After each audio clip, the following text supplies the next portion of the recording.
المحدثين خطيب الإسلام الشيخ محمد سالم القاسمي قال حدثني وأجازني والدي رئيس المحدثين والمتكلمين القارئ المقري محمد طيب القاسمي رحمهم الله تعالى.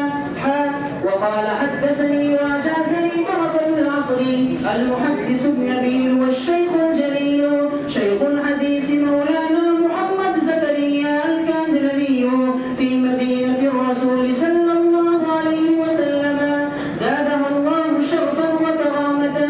قال حدثنا وأجازنا المحدث الفريد والفقيه العظيم الشيخ خليل أحمد السهارندوري قال حدثني وأجازني الشيخ عبد القيوم المذهبي قال حدثني وأجازني الشيخ محمد إسحاق الدهلوي قال حدثني وأجازني الشيخ عبد العزيز بن ولي الله الدهلوي قال حدثني وأجازني والدي الشيخ ولي الله الدهلوي بأسانيده المتصلة إلى رسول الله صلى الله عليه وسلم مع وصيته إياه بتقوى الله في السر والعلن وترك الفواحش ما ظهر منها وما بطن والاستقامة على طريق الحق والخير والهدى رحمهم الله تعالى رحمة واسعة ومتعنا بعلومهم وعلومكم وفيوضهم وفيوضكم آمين يا رب العالمين. أنه قال بسم الله الرحمن الرحيم. الحديث المسلسل بالأمرية.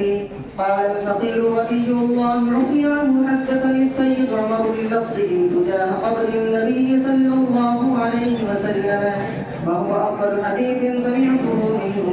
قال حدثني جد الشيخ عبد الله بن سالم البصري قال وهو أفضل حديث سمعته منه. قال حدثنا الشيخ يحيى بن محمد الشهيد بالشامي قال وهو أفضل حديث سمعناه منه. قال أخبرنا به الشيخ سعيد بن إبراهيم الجزائري المفتي الشهير بقدورة قال وهو أفضل حديث سمعته منه. قال أخبرنا به الشيخ المحقق سعيد بن محمد البخاري قال وهو أفضل حديث سمعته منه. عن الولي الكامل أحمد حج الوحراني قال وهو أفضل حديث سمعته منه. قال عن شيخ الإسلام العارف بالله تعالى سيد إبراهيم التازي قال وهو أفضل حديث سمعته منه.